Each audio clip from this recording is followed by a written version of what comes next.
afternoon. Welcome to the show. I'm your host, Melissa Ridgen. Today, to kick things off, we are putting pandemic grief in focus. Everyone is decidedly stressed, having to adjust to what's been dubbed this new normal. But beyond the general label of stress, experts say what we're really feeling is grief. In researching for this episode, I came across a column in Psychology Today by a behavioral scientist who wrote that we are collectively suffering from a pervasive sense of loss that is tied to changes in our daily routines, missing out on planned celebrations, and being physically separated from our family and friends. She went on to write, the feelings of stress, sorrow, and frustration that we feel at the loss of our normal lives is complicated. It isn't our usual feelings of sadness or grief. We aren't feeling a specific emotion due to loss of a specific person or object. So that's for everybody in general. Many others have additional layers of grief, having lost a loved one during this pandemic, not being by their side to grieve or grieve afterwards how we normally would.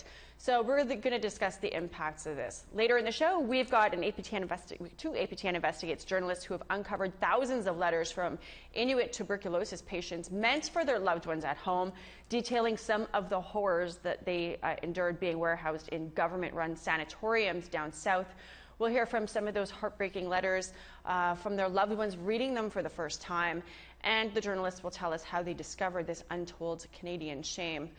And that's not the end of what they uncovered. Many patients were forced to carve pieces, Inuit art carvings, that were sold by the government to pay for their time in care. All of that is later on in the show.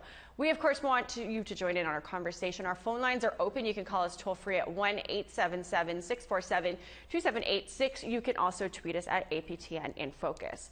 So let's kick things off with the topic of grief and our mental well-being. As we head into month 3 of this pandemic, nurses continue to tirelessly work on the front lines, of course, while hospitals work to treat the tens of thousands confirmed cases across this country. Many health practitioners are stressing the importance of addressing mental health as well. Brittany Hobson brings us this. The symptoms of the COVID-19 virus have been reported on almost daily for the past several weeks. But what about the impact it has on things we can't see, like mental health? This is not just a virus. This is much more than that. It's every psychological warfare sometimes, and we're seeing that. And I think that Vanessa Willow is a psychiatric nurse working at the Aurelia Soldiers Memorial Hospital in Ontario. Willow has been working the front line since the pandemic hit. She says it's difficult to encourage social distancing with people who are in crisis. It's heartbreaking to see, that families are separating because they can't cope anymore with the loss of income or just the distancing and the touch, not being able to touch and hold your family. I mean, those are basic needs. Long-term isolation and a lack of social interaction can leave many feeling helpless. Nursing student Jamie Bowers witnessed this while completing her schooling, just as the virus made its way to Manitoba. We very quickly noticed mental health issues arising as a result of social isolation. So anxiety started to heighten, depression, things like that arising from this pandemic that really required mental health care. During Bowers' final placement, she had to find new ways to treat patients. We weren't allowed to see our clients in person anymore, so we kind of had to adapt to that situation and meet people's mental health needs either over the phone or by mail or utilizing online resources. Last month, Manitoba set up a virtual therapy program to address mental health concerns during the pandemic. However, remote communities without reliable internet may not be able to access the service. Bauer says this shows the need for more resources in communities. She hopes to return to her home community of Norway House Cree Nation to provide services. While Canadians adapt to a new normal, there are still things people can do to take care of their mental health. Willow says along with working, nourishing hobbies has helped her. Even though I'm powerless with this disease out there, with this virus out there, I'm not powerless in what I can do with my time. I can do something. This most importantly includes never being afraid to ask for help. Brittany Hobson, APTN National News, Winnipeg. Joining us now, Dr. Carrie Barasa. She is a professor in the Department of Community Health and Epidemiology at the University of Saskatchewan in Saskatoon and the scientific director of the Canadian Institute of Health Research Institute on Indigenous People's Health. She's joining us by phone. And and Paul Adams, who is the spokesperson for the National Grief Alliance, who joins us by Skype. Thank you guys both for taking the time. This is an important issue to discuss, obviously, in the context of COVID. So I'll start with you, Dr. Barasa. Why are we feeling grief as just opposed to stress or discomfort? Why is it classified as grief? Well, I think that, we're in, I wouldn't say unprecedented times, because I think for Indigenous peoples in particular, this is almost re-traumatizing. For Indigenous peoples, we've been through experimentation in residential schools. We've been through 60 scoops, intergenerational trauma, famine and pestilence. Now,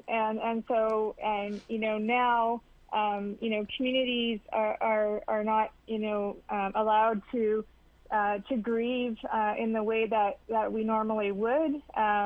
Many communities aren't able to attend funerals to have ceremony, and ceremonies have been disrupted in many cases, for example.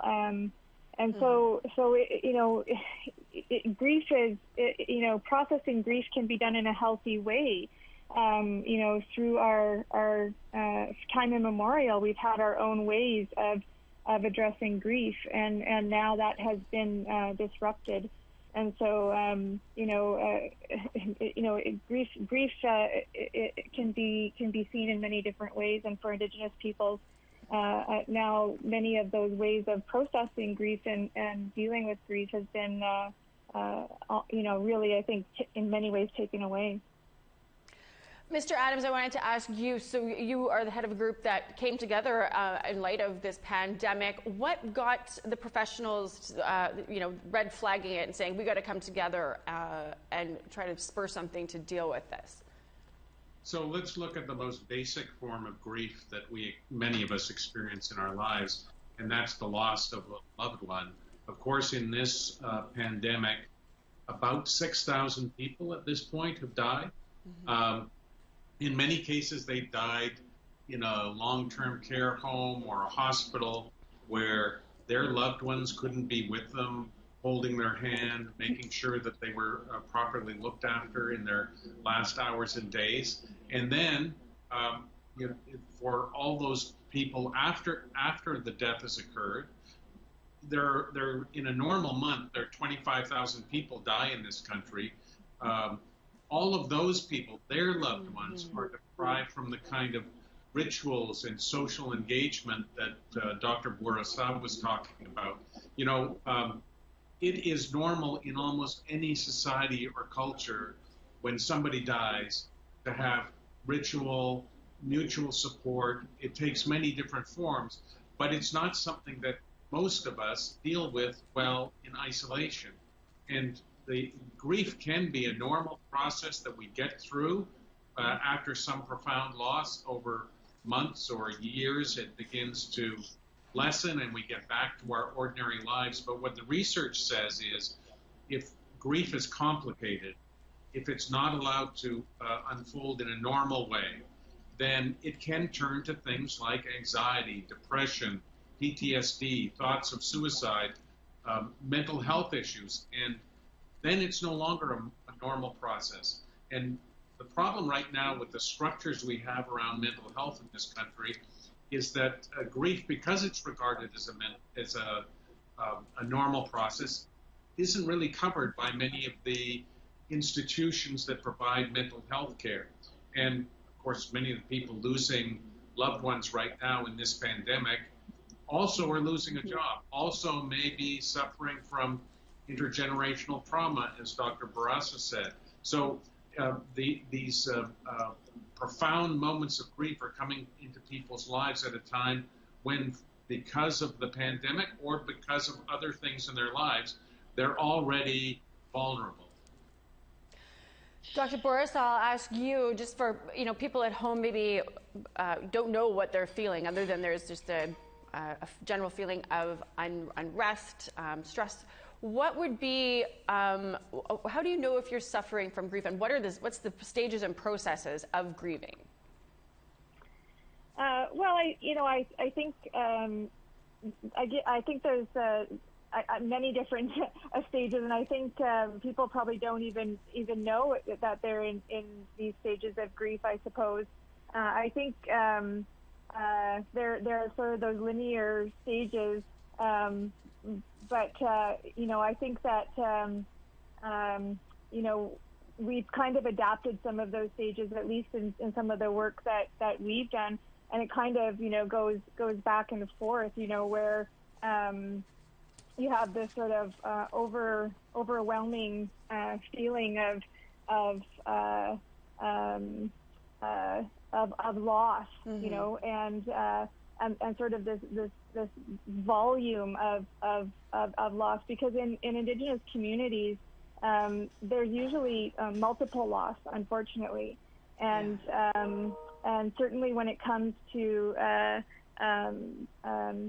death in communities, it's often that it isn't.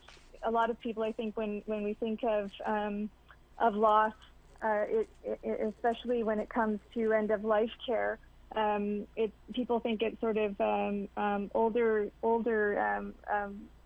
folks, and it's not. It's usually, unfortunately, this sort of ripple effect in the community that ends up being young people, and the stages are back and forth, where you might go from depression, which you don't even identify that it's depression until it's too late, and then you're back and forth between this pendulum. And I think there's a real stigma, unfortunately, still in this country. And I think one of the problems is that grief is not seen as a mental health issue. And there's no, I think services that are covered in terms of grief. And so people are really sort of left on their own. And when you don't have the ability, at least for Indigenous people, and I'm sure for others, there's no real ability to, rely on the processes, the community processes that they normally would rely on, or the rituals, as was already stated. So it's really difficult then to get a handle on, on the process. It's not linear at all. It's a really back and forth process. And when you don't have the either the community support or mental health support, or psychiatrists or psychologists, social workers, therapists, elders support, healers, it's quite difficult.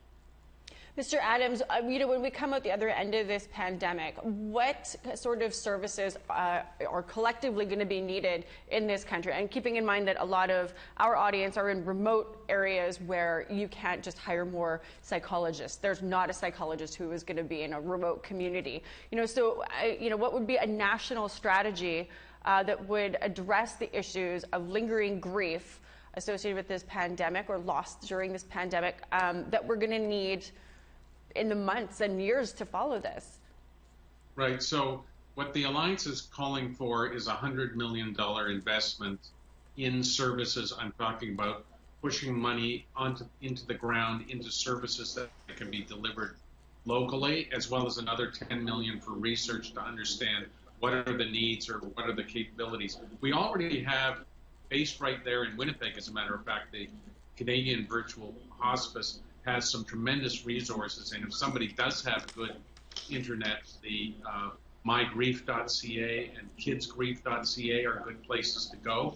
But as your package report was referring to earlier on, some of the communities, some Indigenous communities don't have good internet. They don't have access to counselors, and so we have to figure out the way we can actualize the resources within those communities and support people in those communities to deal with grief right where they are. And we also need to think of other disadvantaged communities, whether it's the homeless, for example, or refugees.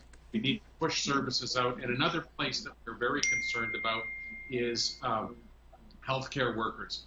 We think that a lot of, I know for myself, some healthcare workers I've talked to, they come home at night and they're going to a bedroom and they're sequestered from the rest of their family because they don't want to give them the disease in case they catch it. And yet at their workplace, they are seeing people dying, people very, very sick, and they're essentially just expected to suck it up.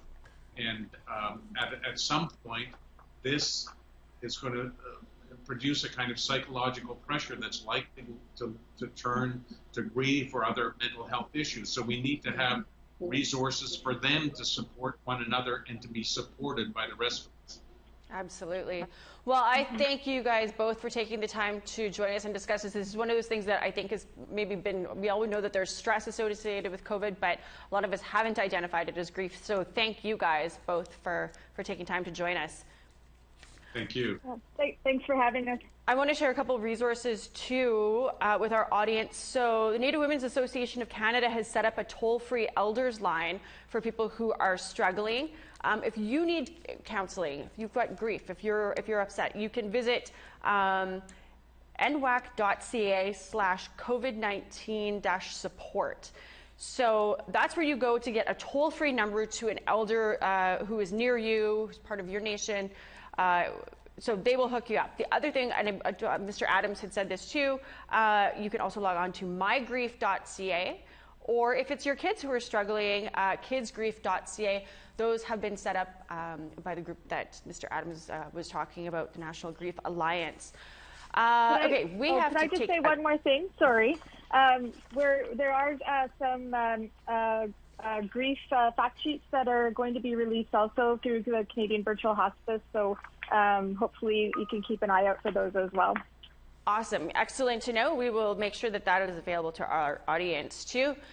We have to take a quick break, but when we come back, 2 journalists from APTN Investigates have uncovered letters written to loved ones back home by Inuit tuberculosis patients in the 50s and 60s when they were warehoused for years, or in some cases disappeared, while being treated at TB sanatoriums in the South. Those letters were intercepted by the Canadian government, and the team found these through access to information requests. They got the letters and are reuniting them with families. It's heartbreaking tale, and we'll tell you all about it when we come back. We can't even go outside when it's so hot. The white man can't be loving and kind to the Eskimos anyway. I found that now. Do you understand that I write often to my mother? The white man's country is the worst of all. To an Eskimo, anyways. It is rotten. It is nothing but a prison. I never ever knew these letters existed. He was in the hospital for more than 4 years. Like many others, his letters are in the original Inuktitut, but they were translated into English by the Department of Northern Welfare Workers. And it's not clear why. Join our conversation now. Call in toll-free at 1-877-647-2786. Like us on Facebook on our APTN News page. Follow or tweet us at APTN InFocus. And send your thoughts to infocus@aptn.ca.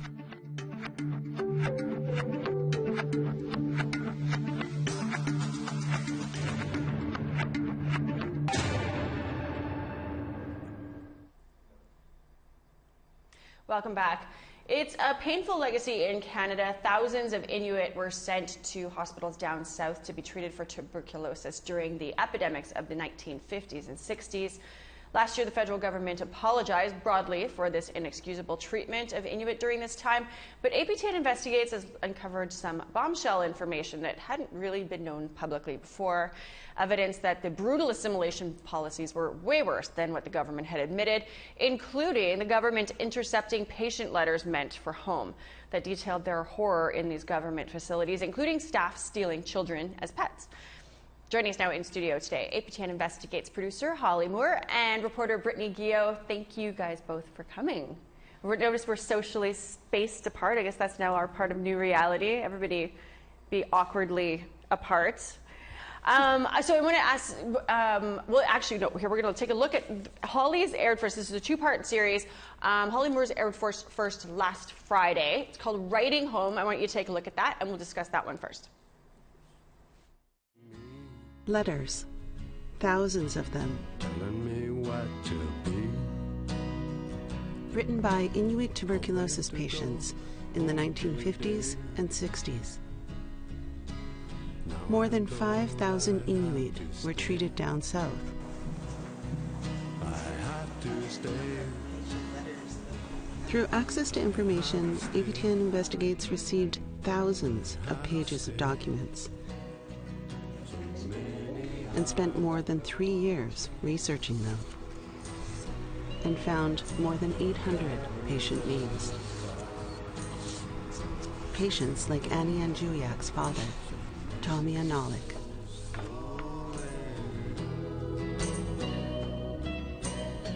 My father died in 1994.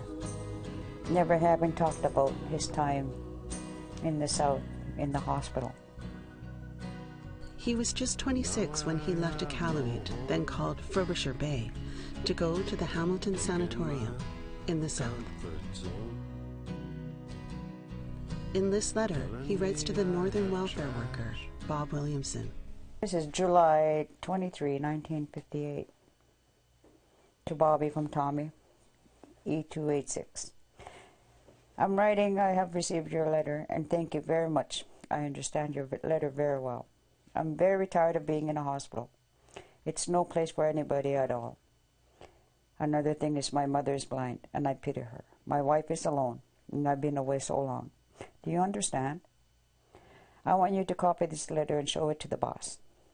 All I can say is the white man's land is enough to put you out of mind. It is no good.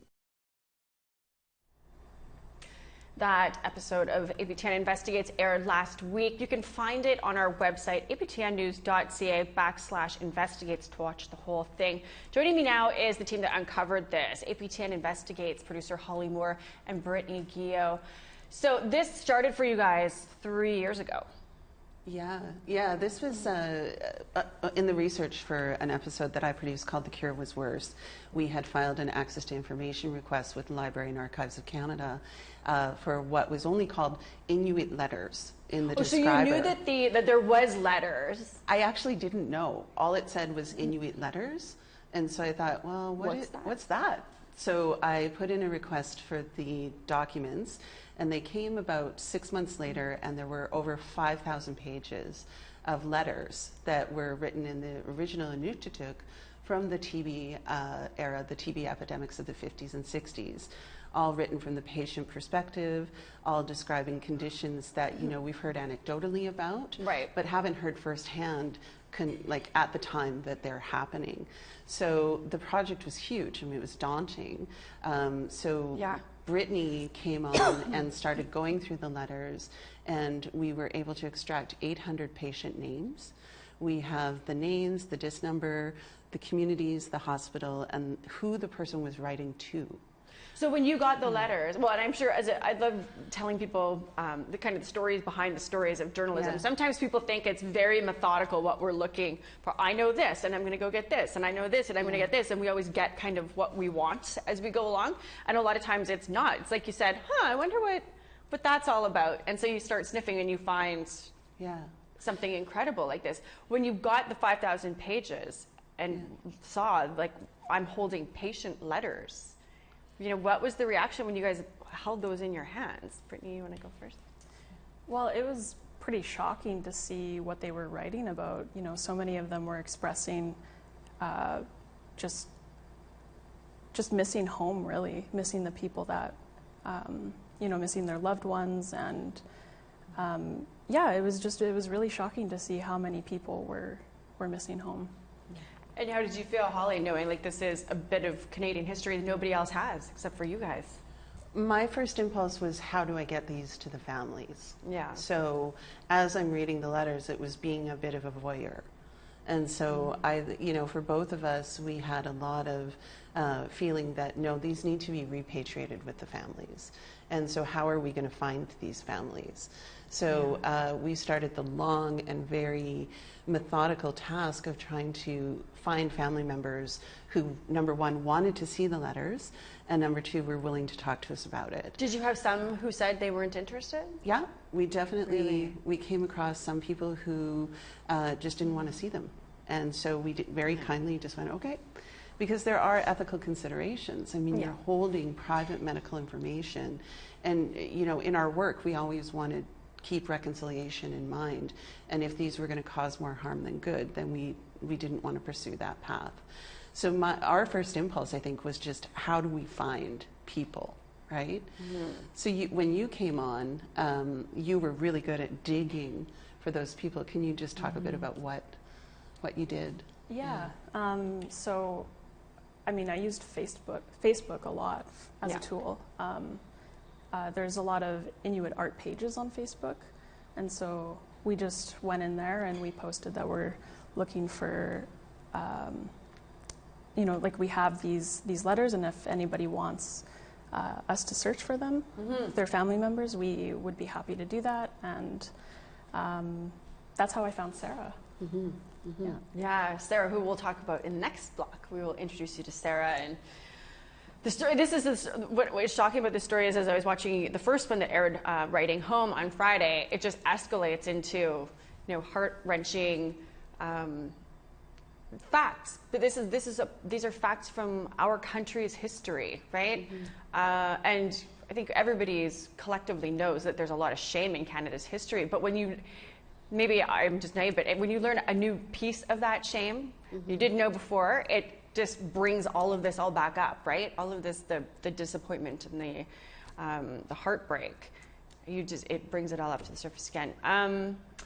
What has been the feedback since this aired? What have you guys heard each? Well, you know, I just wanted to pick up on your point there, that what we're given in Canada is the official history. And so what we try to do at Investigates is really try to tell the history that's under the history, you know, the Canada under Canada. And so what these letters, which are very, very rare to hear a patient perspective, you know, in TB hospitals, what they really gave was voice to the people who've actually gone through the experience, and at the same time while they're going through it. So one of the things that one of our experts says is, you know, when you scratch the surface, it's all a part of this plan to assimilate, isolate, and ignore Indigenous people in Canada. And I think it's really important to confront that history and bring it to light, as painful as it might be. The feedback has been great. Brittany's been fielding emails so from people who want us to search, and that is really our goal. That was the hope. Is to get as many of these letters back to the people who should have them. I mean, and I want people at home to think about that. If you were to write a letter home to your loved ones, and somebody took that, didn't send it to your family, translated it into a language that they could understand, so they could see what you were trying to tell your family. I mean, think of the violation that you would feel for that. I want to go to another clip from the show. So it wasn't bad enough that the government took the letters meant for loved ones and had them translated what they could be, so they could see what was being said. I want you guys to take a look at another clip from that. At least one patient letter casts doubt on the accuracy of the translations. In this letter, a patient identified as Annie writes, "We are now very frightened about the way things are being done. The welfare officer, the Northern Service officer's interpreter, gets hold of the letters and probably changes the wordings."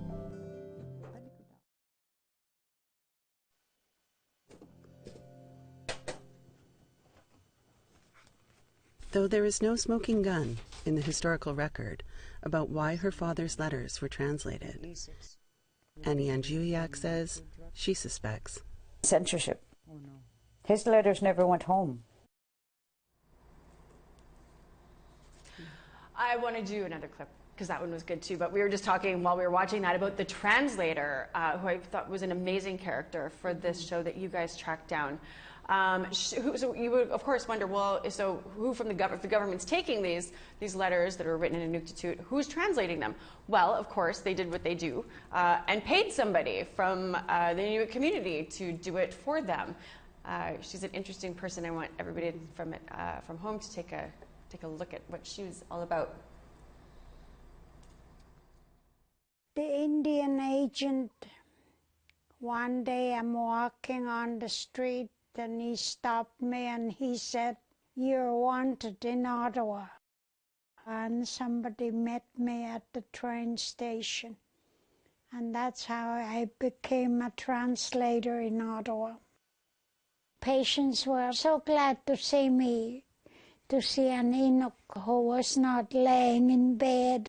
And I told them, "I'd be glad to translate for you." They mostly wrote about how they're doing when they're coming home. They would already open when I get them, and I would translate them so the boss can see what the letters are saying. He would answer the letters and I would translate them back into Inuktitut. So not only was she translating letters from the patients, but the boss, her boss, who would read them, would tell her what to say in response, but in Inuktitut. Mm-hmm. So why and how did you find Minnie for this?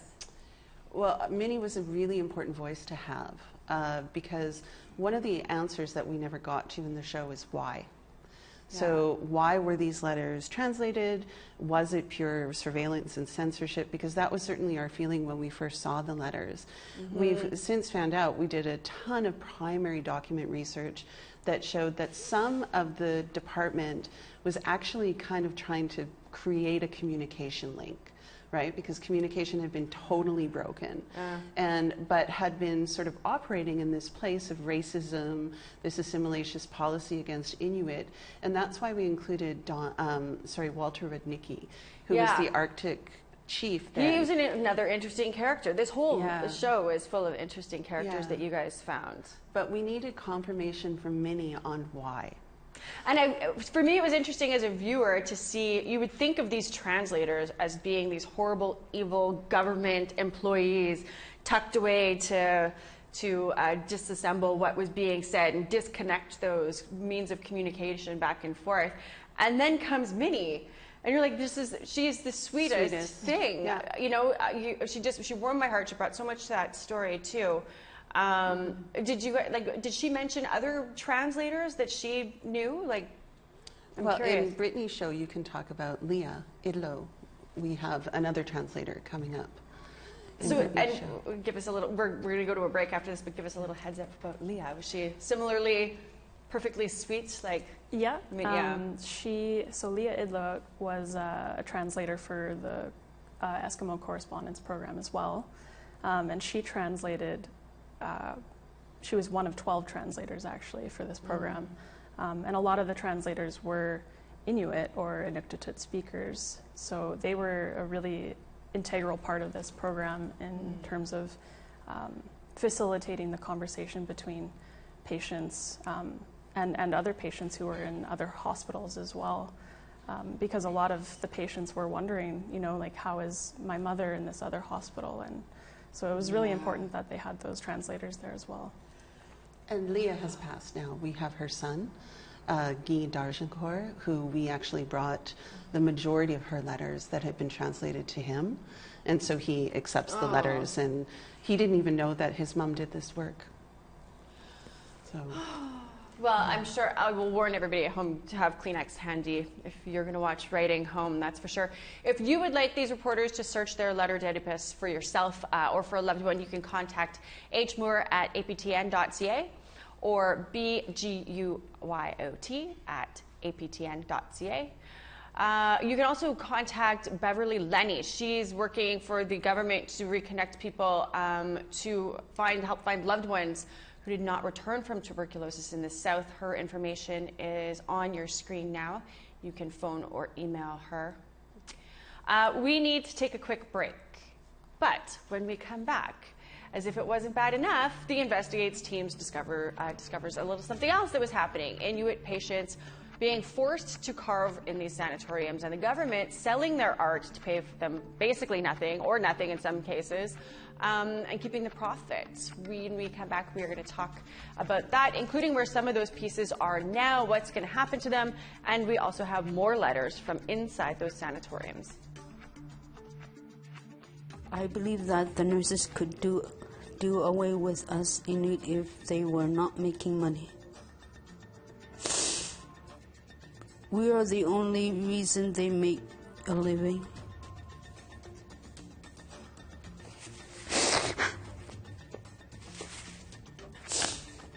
The nurses who are sent to Nunavut or all around northern Canada should at least do their job and treat people as patients and not ignore them.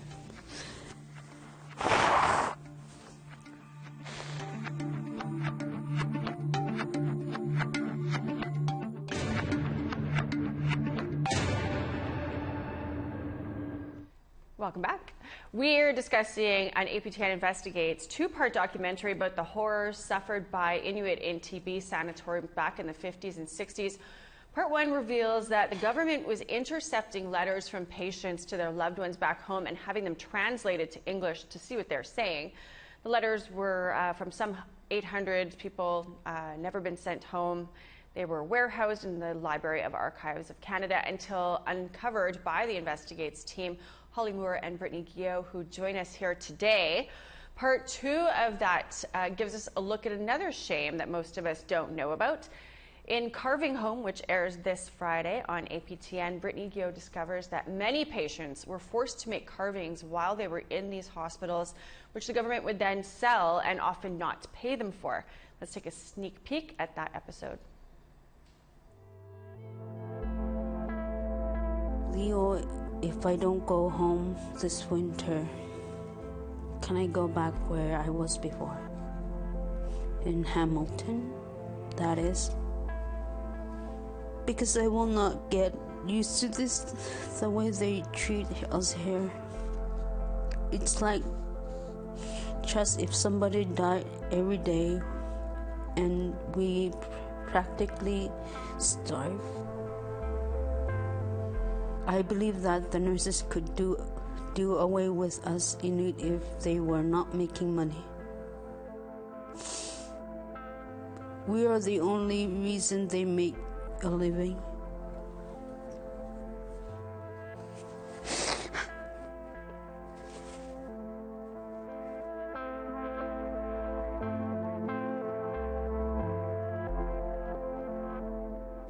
I'm here with Brittany, and Holly Moore, who spent 3 years working on these two stories. So at what point in the investigation did you discover the widespread abuse of Inuit forced to carve for their care? Well, it actually took quite a while to go through all the letters. There's over 5,000 pages of letters, so it took, I would say, a few months to actually really realize what was going on. And you see in these translated letters people complaining about being forced to carve. I know one of the points that was made was we're being forced to carve things that we don't want to carve.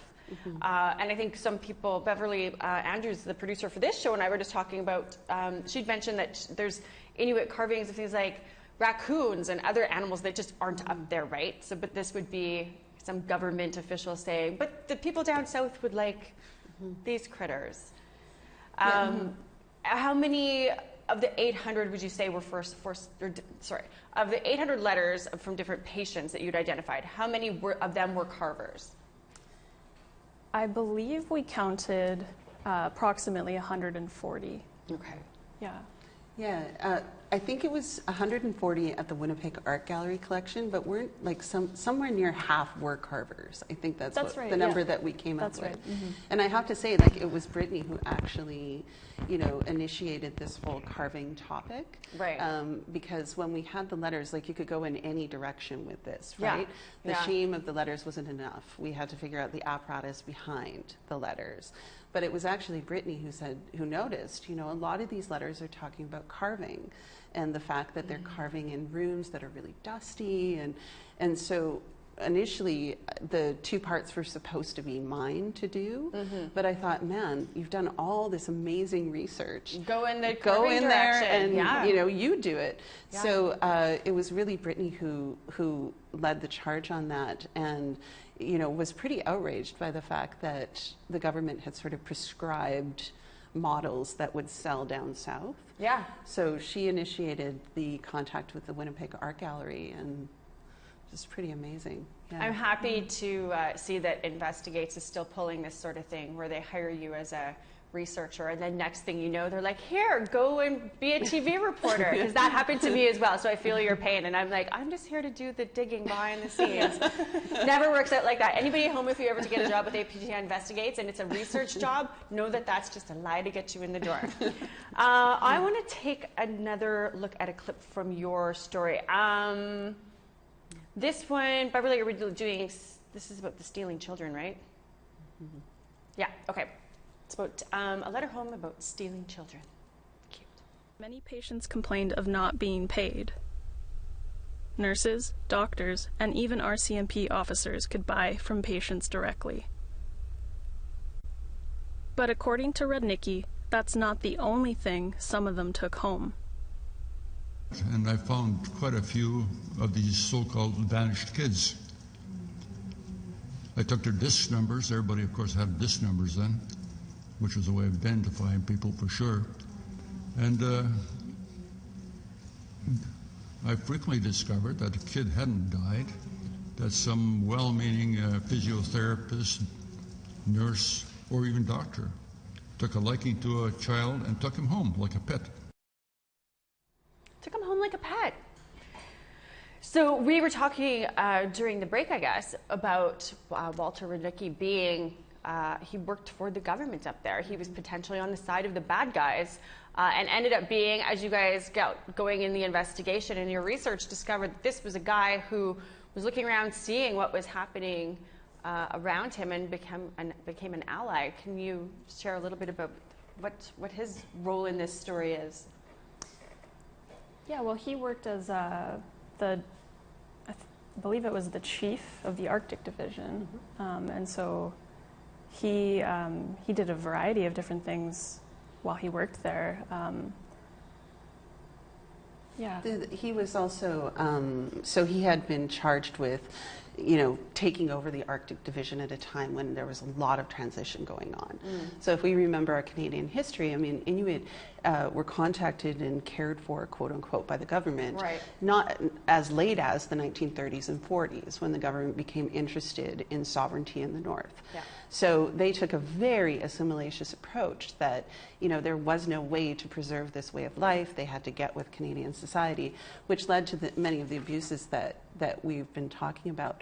Now, Radhika was, he actually testified at a Truth Commission in 2008, where he spoke about this period.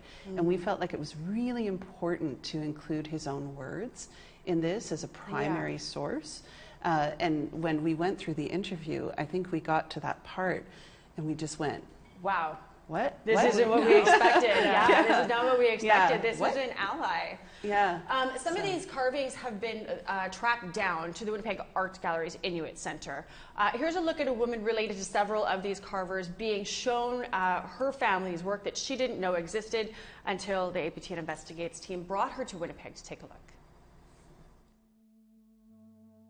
We found out Sarah's family created a small collection of carvings at the Winnipeg Art Gallery.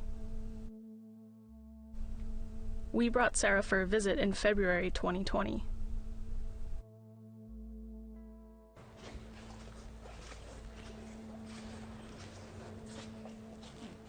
Do you know what kind of stone this is? I'm not sure. You don't know? But I like the ice. I know, right? Oh, that's so really cool. Wow. Yes. Curator of Inuit art, Darlene Coward-White brought her into the vault.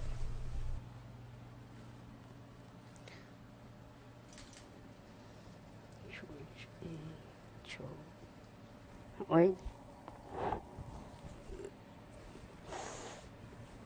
I was emotional.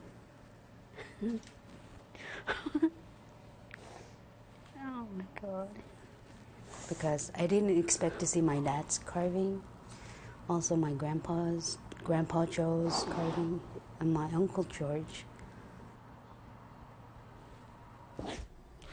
So Brittany, how was that? I mean, that's hard to watch. You were there when that actually happened, right? Yeah, it was incredibly powerful to be there and to witness that. You know, Sarah had no idea that any of her family's art was at the WAG. And initially, when we first went to the WAG, we were under the impression it was just her grandfather and I believe her uncle.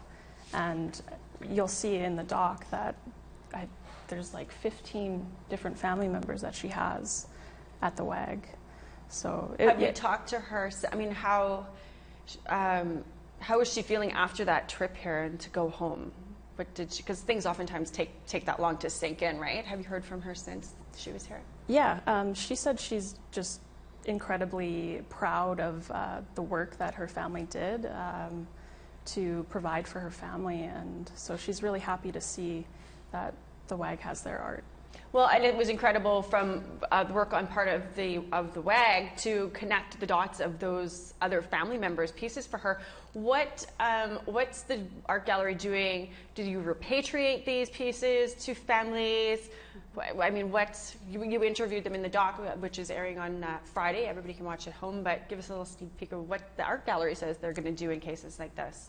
Yeah, the art gallery said that you know, if there's any pieces of art that were made under duress or in bad situations, they would be... Which just sounds like most of you're being forced to carve for your keep, right? But I guess it all lies in the proof. Right, yeah. And so they said that they would, you know, have those discussions with the families and work together to find out an appropriate solution. But in Sarah's situation, she said that she doesn't want the art back. She's happy where it is, and her and her family are just very proud. This is, you know, the people that you've interviewed they're all very supportive. Well, Inuit people in general are very into this, the Inuit Art Gallery, no, Inuit Art Center that's opening here as part of the Winnipeg Art Gallery. And I would think that it would be kind of a sense of pride that it is being here, and it's very well taken care of by people at WAG and the Inuit Center too. I would say though that, you know, one of the things the art gallery did commit to is exhibiting these letters alongside the art. So what we've actually been able to do is include a bit of the Indigenous-centered history in what is largely a mainstream privileged institution. Right. And I think that is probably the thing that we're most proud of, is that we're creating a place for these patients within the institution. That's so they incredible. have committed to that. Well, and good on the families for supporting that that these things stay there so they could be part of history and shared with people. And of course, good for WAG because they're kind of on the cutting edge of, I would think, doing the right thing, right? In terms of art galleries and museums. What are you guys doing next? This was a big, massive project off your plate. Now what? Well, we've got some good ideas. We, you know, right now, what we are really concentrating on is getting as many of these letters to the families as we can. Yeah. So we've actually given the entire collection to Beverly Lenny at the Nunavut Initiative, because she can actually match people who contact her database with these letters. And so she talks about this being an incredible source of information: name, date, hospital. So that is really, you know, the story is about repatriation, reconciliation through repatriation. Like, let's get the documents and things that belong to families. Yep. And so we've basically spent the last week, Brittany has, I'll do it for her show week, replying to people. So we've had about 25 to 30 inquiries to search the database. Beverly Lenny tells me today that she actually had somebody contact her, and they've matched the information in the file. We're going to share with you again right now how to get in touch with them. I want to thank you guys both for joining us. Yeah, thank you. We're out of time, but if you want to get in touch with these reporters, to have them search their letters database, hmoore, M-O-O-R-E, at aptn.ca, or bguyot at aptn.ca, or contact Beverly Lenny at 867-777-7066, or you can email her BLENNIE at INVULIAT.com. To assist in finding loved ones, thank you all for joining us. Be sure to tune in this Friday to Carving Home, the second part of this amazing APTN Investigates series. This is going to be as a podcast too, aptn.ca/podcast, if you want to share this show as a podcast with anybody who may have missed it. Take care. Have a great afternoon. We'll see you back here next week for our season finale.